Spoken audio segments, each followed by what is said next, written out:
You allowed to blow your nose on camera? But then I get to page 5 and this happens.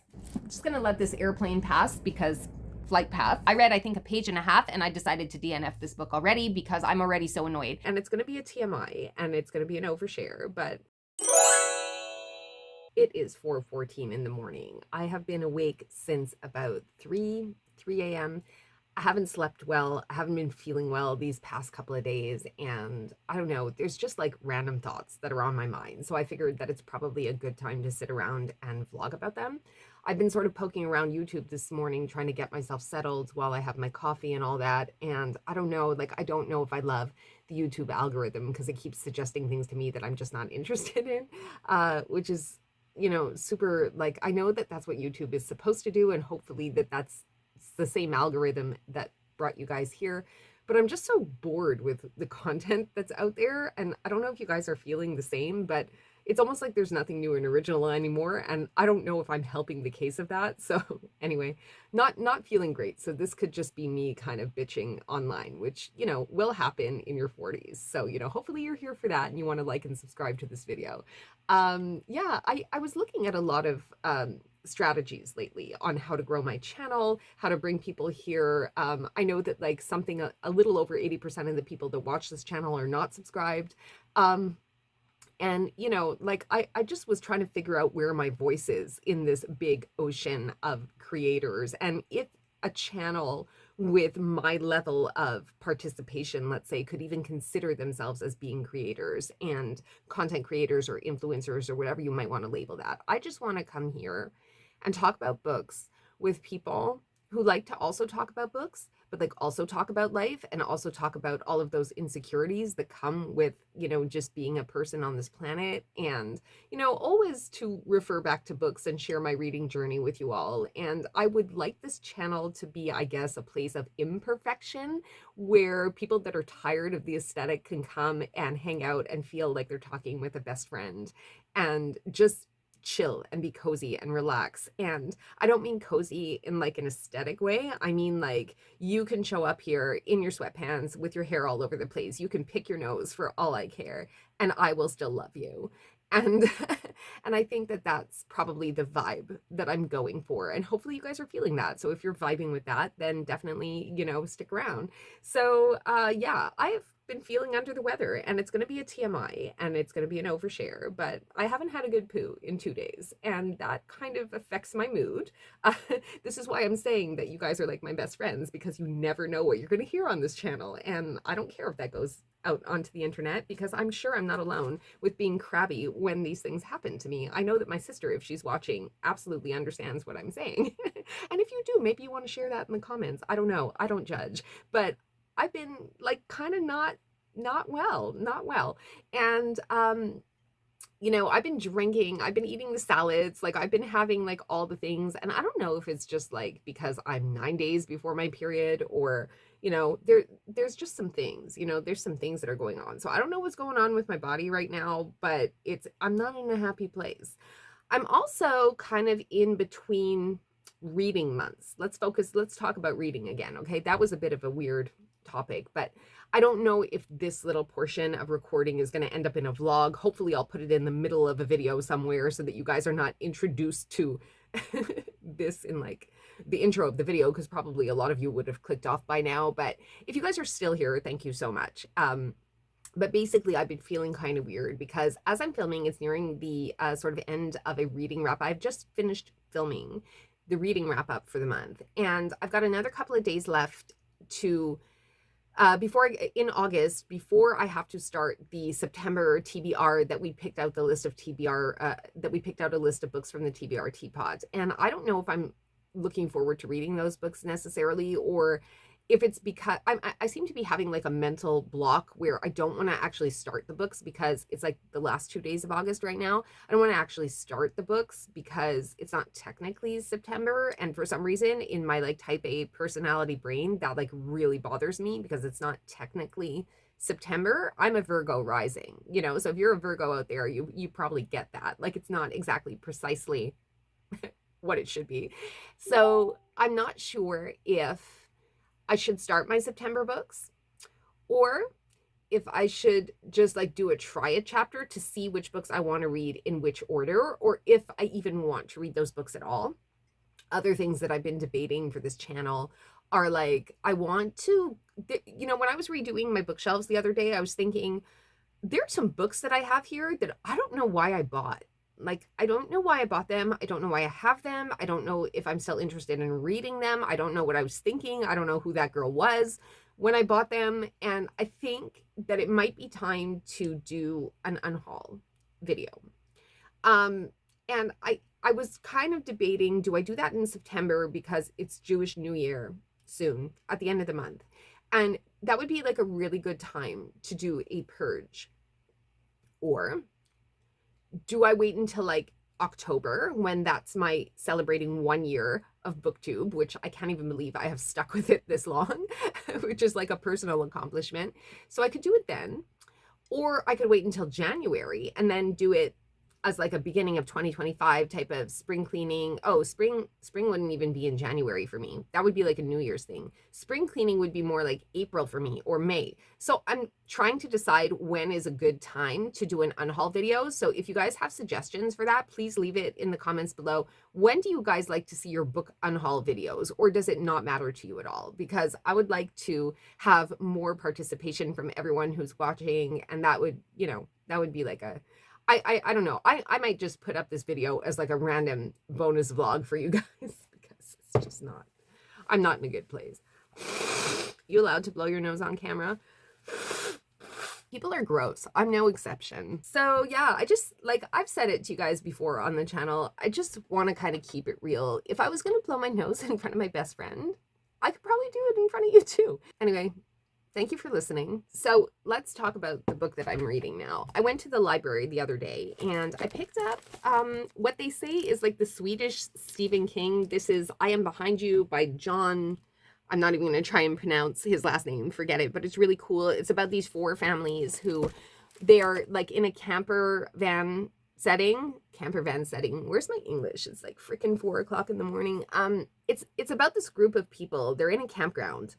And they wake up one morning and like everything around them has vanished. And the only thing that's left are like their cars and their trailers. And basically all of that is around them whenever they leave the trailer and go outside, because one of the girls, like one of the kids there has to pee. They leave the trailer, they go outside, and there's only grass and sky. There's nothing else. There's no structures. There's no birds. There's no trees. There's no sun. And these people kind of wake up and they got to figure out like how they got there, what's going on, where everybody else is, where the campground is gone. They've got these like GPSs because eventually like somebody decides to get into their car. I'm at page like 100 right now. Somebody decides to get into their car. They go exploring a little bit because they're driving, like all they can see is grass and sky and like horizon, and that's it. And they drive, and the GPS like shows the map coordinates of like what should be there, like a lake, a forest, a trail, an actual road. This takes place in Sweden. But as the person is like driving, nothing is there. So they see it on the GPS, but all they're actually doing is they keep driving straight on this grass towards the horizon where it's only blue sky and there's like no sun. So it's like a kind of creepy setting. This book surprisingly has very mixed reviews. It's like a 3.35 on Goodreads, which is not a super high rating, but there's quite a few people that have appreciated it, and some people have found it boring comparative to some of the authors' other work that they have read. This is a new author for me. I kind of just randomly picked it up at the library because it sounded interesting. The cover looked cool. And that's what I've been reading these last 2 days of August. I'm hoping that I'll be able to finish it. Today's a Saturday. Labor Day is going to be Monday. So I'm just shedding. Do you guys shed a lot? Is it just me? So yeah, it's going to be Monday's Labor Day. And I was thinking that I'll just try and read this book before then, because again, I feel like I can't start my September. I can't talk. It's so early in the morning. Can you hear it in my voice? It's like raspy. I feel like I can't start the September reads until I actually get to September. It's like a problem in my brain. So yeah, I mean, I'm gonna go forward in the book a little bit, maybe add some other bits and pieces to this vlog, and yeah, let's see how we go. 12 seconds later. The other thing I wanted to ask you is, and this is like super random, but like, do you guys bring library books to bed? Because I was thinking that like sometimes I really like to read before I go to sleep, and sometimes I have library books, and I was thinking that I don't really like the idea of bringing a library book to bed because like so many people have touched it and it feels like kind of gross to me. So I don't want to read library books like in my bed before I go to sleep. So I was wondering if I'm like alone in this, or if you guys kind of get where I'm coming from. If I buy secondhand books, right? I buy secondhand books, but for some reason for me, they're like less dirty.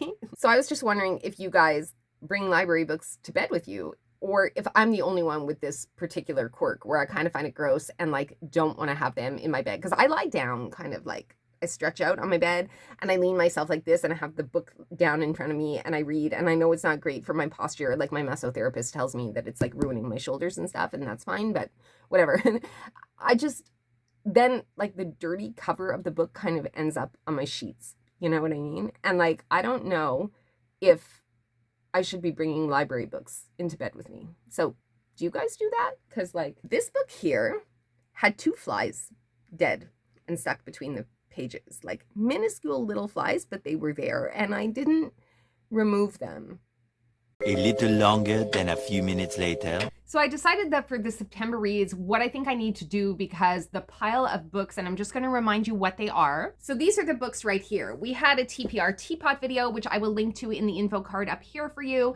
And let's just go through what the prompts were and what the books were as a small little recap that we chose out. So the first one here is Jeff Vandermeer's Annihilation. The TPR teapot prompt that we got for this one is that is a book that's set in the future, So again, this is a pretty small book. I was looking for potentially a book that would break up reading of larger text or thicker texts. I don't know if I'm going to like it because I have these 6 books to choose from, out of which I committed to reading at least 3, or to trying at least 3. But I think that what I'm going to end up doing is I'm going to try them all. I'm going to do a try a chapter on all of them, which will either help me to decide if I'm going to read the book, if I'm driving with it, or in which order I decide to read them. So that's what I'm hoping to accomplish now. So the first one, as I've said, Annihilation by Jeff Vandermeer. The second one is Nettle and Bone by T. Kingfisher. Do I need to do a try a chapter with this one? Probably not. I actually forgot that this one was on the list. So it's a T. Kingfisher. I'm going to read this one for sure. I think it's just a question of when.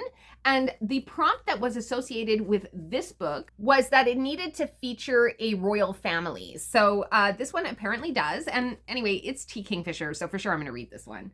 Then the next one that I got is I think I remember, it has to feature time travel. So a quantum love story obviously does feature time travel. It is supposed to be like a sci-fi romance type of genre blend. So again, this has the potential to be a really good read for me, but I do want to try a chapter in this one and see where it goes, because it's not an author that I'm familiar with. And when I say try a chapter, it means I want to like get a feel for the prose and the writing and what the author is offering. So it might be a chapter, it might be 3 chapters. It really depends if the chapters are long or short, but you guys know how it goes. So this was another one. Then I was going to take a chance on a book with a blue spine, and that is Still Life by Louise Penny. This one is going to be a murder mystery thriller, I think. It's the start of a series. An Ontarian author who is extremely popular. She writes the books of the Quebec-based detective Inspector Gamache. And I have never read any of her books before. I think there's 15 or 16 that are out and published right now, and she keeps going on. So I thought I would give this one a try and see if I like Louise Penny's writing. Next, I have A Feather So Black, and this, I believe, responded to the prompt that we selected about the love triangle trope. So this one, I'm definitely going to have to try a chapter, because if you've been here before, you probably are aware of the fact that I do not necessarily always jive with romantasy as a subgenre, and I'm kind of low-key afraid that I'm not going to like this book. So it's definitely one that I want to try and try a chapter and see where it goes.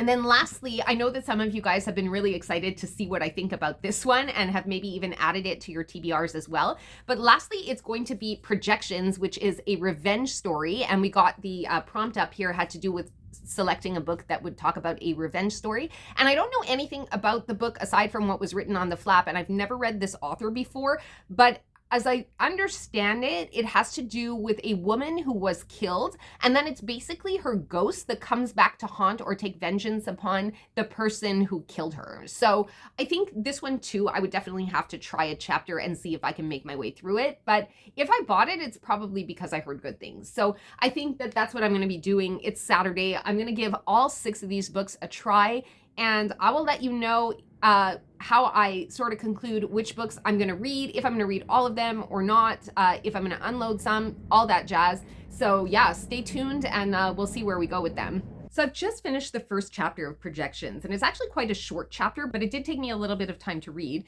because the writing is really not what I was expecting, but not in a bad way, okay? So this book, I don't know if the author is British or not. I guess I could look it up and I'll put it across the screen, but it is definitely reading right from the get-go as a Victorian novel, whereas obviously it's not a Victorian novel, but it's reading that way. The voice, the language, the syntax, the prose, everything is reading as if it has come straight out of a Victorian Gothic, and that's pretty much exactly the vibes that you're getting out of this. We find out pretty much on the first page that our main character, Catherine, is already dead. She talks about it right from the first sentence, and basically the man who has murdered her, who is a man named Gus, who is in love with her, has taken her into sort of a purgatorial type of state where, because he has access to a world in between worlds, and she kind of piggybacks along with him and goes into that liminal space with him. And this is all happening within the first chapter, which is about 5 or 6 pages long.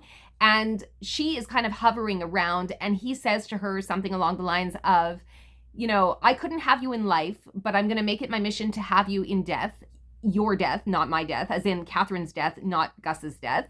And he says that if she doesn't come to him willingly in a different state of being, as in like alive somewhere else, then he's just going to keep killing her over and over again, which essentially means that he's going to go back to the world of the living, find women that remind him of her, and if they don't satisfy him, he's going to just go on like a killing spree. So that is the realization that she comes to at the end of the first chapter. So again, I'm not spoiling anything for you. It is just the first chapter.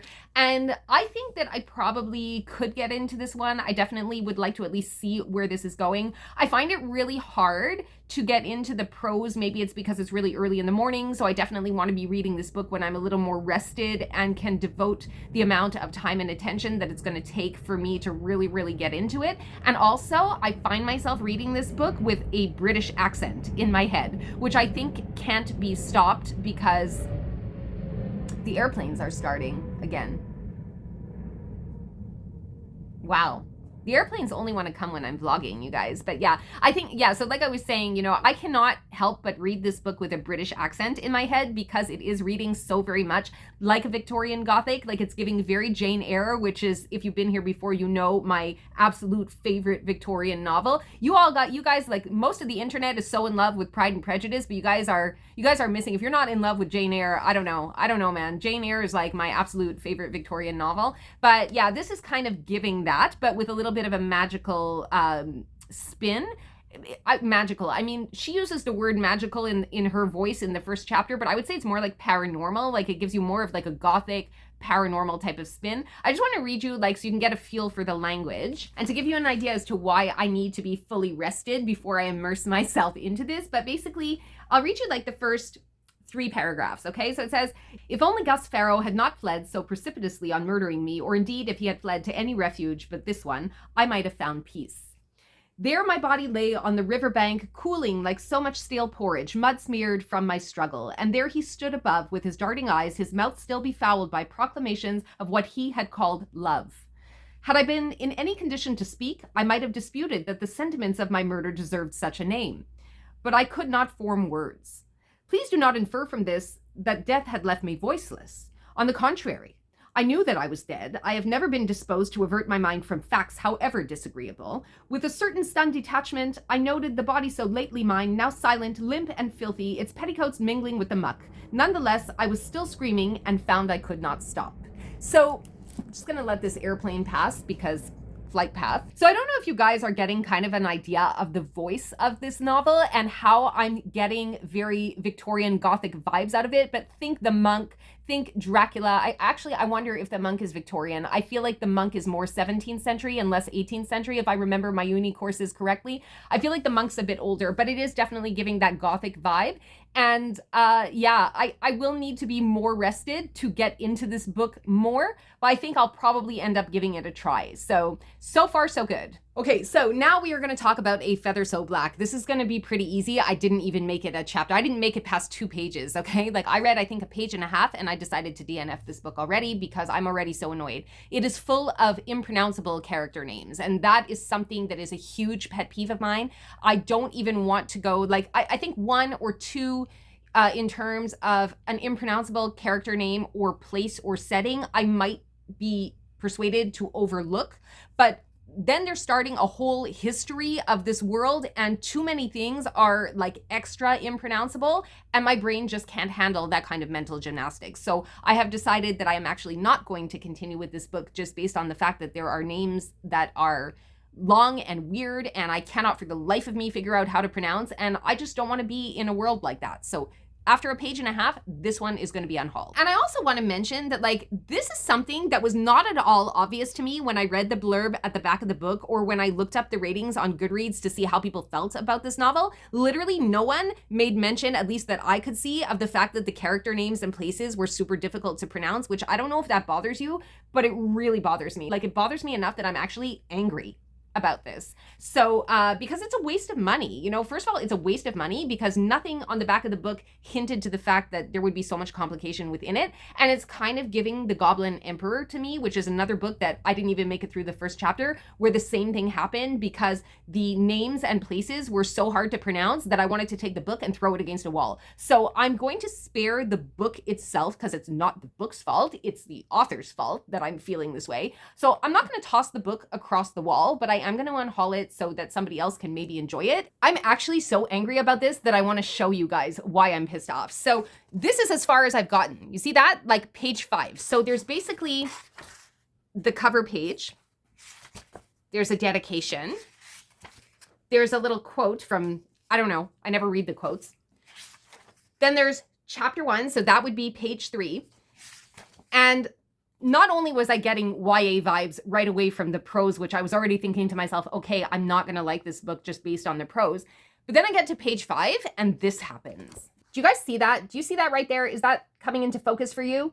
Is it coming into focus for you? How the F do you pronounce that? It's like literally that's the kind of thing that ticks me off so much that I will not ever pick up a book by this author again, because it's almost like I just lost the prompt. It just flew out of the book. But like, this makes me so angry. Like, why would I want to spend the rest of the book encountering things like that are just like, it's like somebody threw up a can of alphabet soup and wherever everything landed on the floor, they're like, okay, I'm just going to name my character that. And I'm like, that's not working for me. So DNF at page 5. A few moments later. Okay, you guys. So this one, unfortunately, didn't go well for me either. I couldn't even make it to the end of the first chapter. The writing is really, really choppy. And unfortunately, because of that, I find it very, very distracting. And I don't even want to know what is happening in the rest of the novel, like to the point where I didn't even want to finish the chapter. And it's a bit of a long chapter. It's about 12 pages or so. And I think I have maybe 4.5 pages left. And I can't do it. I just can't do it.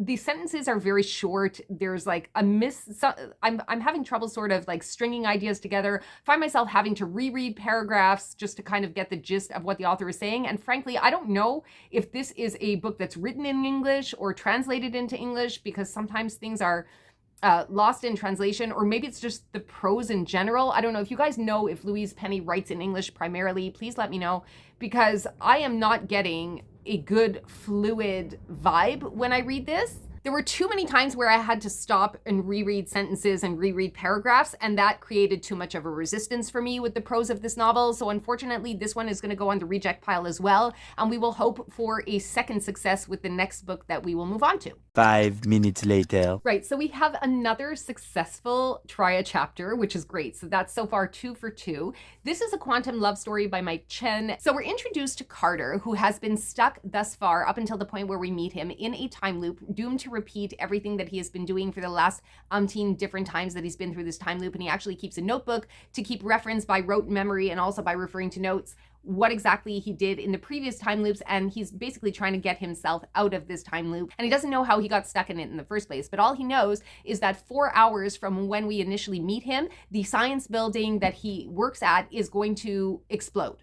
It's going to explode. And it has happened to him over and over and over again because he is, of course, as we say, stuck in this time loop. So as he's going through the motions of his day, he realizes that at one point in one of the replays of his time loop, he had done something in an effort to sort of investigate where a rod had fallen in the wrong place. He kind of sidestepped and realized that he didn't exactly verbatim repeat what he had done the time before. And in sidestepping and watching the rod hit the ground instead of hitting whatever it was meant to hit, he had kind of altered the reality a little bit, and there was no consequence for that. Nothing bad happened after that. So he's actually in the first chapter realizing that he can deliberately change what is happening in this time loop and maybe hopefully arrive at a different result. And I won't say anything more about this because I don't want to give away too much. Other things happen in the first chapter, and I definitely think that I want to be continuing in this book. So this will be one that has definitely made the cut and reads really well, short chapters. So I'm excited to get to this one in the month of September. So as I mentioned before, I'm not going to bother trying a chapter in the T. Kingfisher book because I know that I'm going to want to read this one anyway. There's no possible way that I would DNF this, so I'm just going to put this one aside. Next, I'm going to try a chapter of Annihilation, and I will let you guys know what I think and then probably close out this video.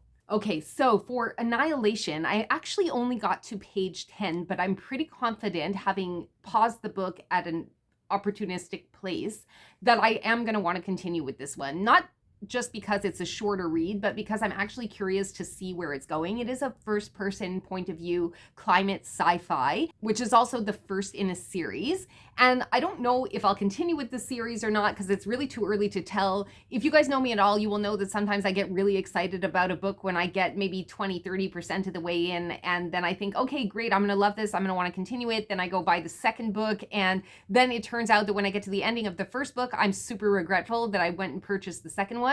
And we're going to talk about that when we do the unhaul. So if you guys haven't left a comment as to when you would like to see me do that unhaul, now would be a great time to add that to the comments.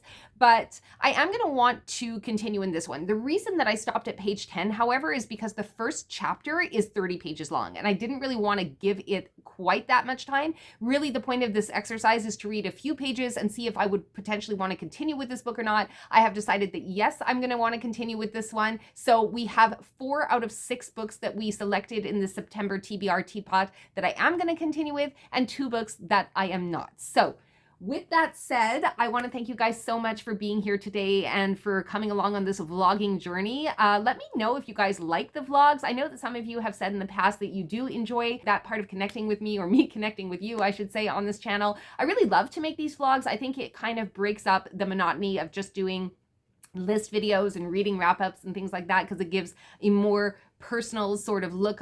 I'm really looking for a more personal connection, which I hope is jiving with you guys as well. So again, thank you so much for being here. Please remember to like this video and subscribe to the channel if you'd like to, and I will see you again in the next video. Ciao for now.